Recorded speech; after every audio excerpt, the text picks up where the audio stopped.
आज आपण मऊ रसरशीत अगदी इन्स्टंट मावा बर्फी कशी करायची ते बघणार आहोत. तर इथे मी गॅसवरती एक पॅन ठेवलेला आहे. पॅनमध्ये आपल्याला 2 चमचे साखर घ्यायची आहे आणि याला आपण कॅरेमलाइज करून घेणार आहोत. त्यामुळे बर्फीला रंग खूप छान येतो. खूप जास्त काळवट नाही करायचं आहे, म्हणजे खूप जास्त डार्क रंगाचं आपल्याला ही कॅरेमल करून नाही घ्यायचं आहे. थोडीशी ना साखर विरघळली की यामध्ये आपल्याला दूध घालायचं आहे. साखर कॅरेमलाइज करण्यासाठी आपल्याला गॅस स्लो ठेवायचा आहे.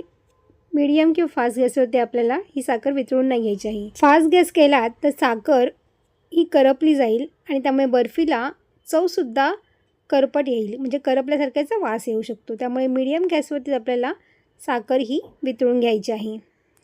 तर तुम्ही ते बघू शकता साखर पूर्णपणे वितळलेली आहे आणि इथे मी आता 1 ग्लास दूध घातलेलं आहे. दूध घेताना आपल्याला फुल क्रीम दूध वापरायचं आहे आणि साईसकट आपल्याला इथे दूध वापरायचं आहे. त्यामुळे आपली बर्फी इन्स्टंट तयार होते आणि खूप मस्त एकदम मलाईदार आपली बर्फी इथे तयार होते. दूध घातल्याबरोबर साखरेचा पटकन गोळा होतो, तर आपल्याला लो फ्लेमवरतीच आपल्याला सतत हलवत राहायचं आहे, म्हणजे साखर ही विरघळला जाईल आणि त्याचा रंगसुद्धा खूप छान येईल. तर मी इथं बघू शकते बघा, साखर पूर्णपणे विरघळलेली आहे आणि त्यानंतर इथे मी 1 वाटी मिल्क पावडर घातलेली आहे.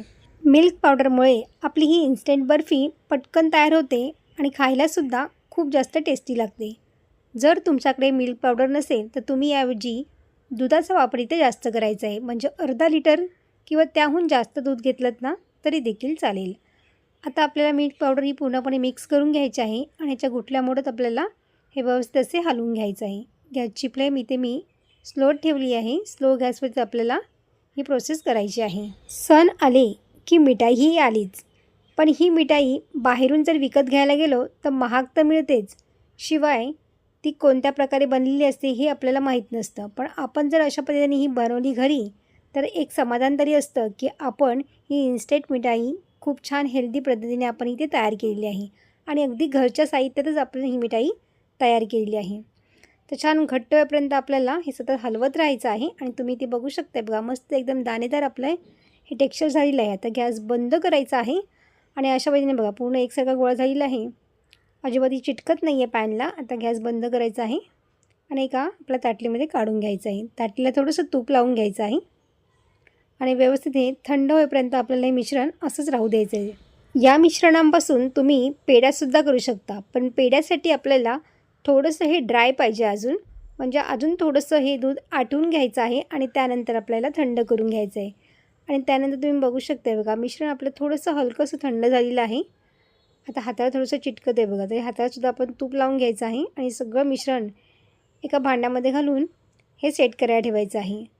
तर इथे मी बटर पेपर घेतलेला आहे एका डब्यामध्ये, थोडंसं तूप लावून घेतलेलं आहे. त्याचबरोबर आपल्याला हे मिश्रण असं घालून घ्यायचं आहे आणि व्यवस्थित आपल्याला हे सेट करून घ्यायचं आहे. ही इन्स्टंट बर्फी खायला ना इतकी जबरदस्त लागते ना की तुम्ही बाहेरून कधीच आणणार नाही. अशा पद्धतीने ना तुम्ही ही बर्फी नक्कीच ट्राय करून बघा. तर अशा पद्धतीने आपल्याला सगळ्या बाजूने व्यवस्थित असं सेट करून घ्यायचं आहे आणि आता हे डब्बा आपल्याला फ्रीजमध्ये ठेवून द्यायचं आहे, म्हणजे छान असं सेट होईल आणि व्यवस्थित आपल्या ह्या वड्या पाडल्या जातील. तर 1 तासासाठी मी याला फ्रीजमध्ये ठेवलं होतं. 1 तासानंतर आपण ह्याला काढूया. 1 तासामध्ये व्यवस्थित हेच मिश्रण सेट झालेलं आहे. आता यापासून आपण वड्या किंवा पेढे बनवू शकतो. तर बटर पेपर आपल्याला काढून घ्यायचं आहे आणि सुरीच्या मदतीने आपल्याला याच्या वड्या तयार करून घ्यायच्या आहेत. लहान मोठ्या तुम्हाला ज्या पद्धतीने वड्या तयार करून घ्यायच्या आहेत त्या तुम्ही इथे घेऊ शकता. बघा मस्तपैकी एकदम झाली बघा, मस्त एकदम मऊ आणि मस्त एकदम रस्सेदार आपली ही मिठाई तयार झालेली आहे. किती सॉफ्ट झाली बघा आणि खाता क्षणीसुद्धा ना एकदम भारी लागते. तोंडात घालताच विरघळणारी ही मिठाई तयार होते.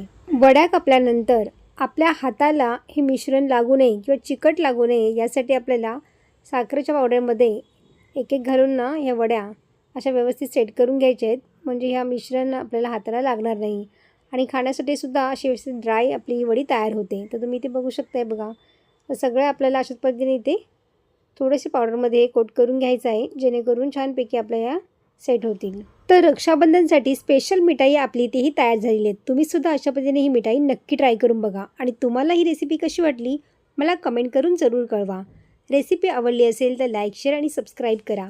बाजूची बेल आयकॉन पण जरूर प्रेस करा, जेणेकरून जेव्हा पण मी नवीन व्हिडिओ अपलोड करेन त्याची सर्वात आधी नोटिफिकेशन तुम्हाला पाहायला मिळेल.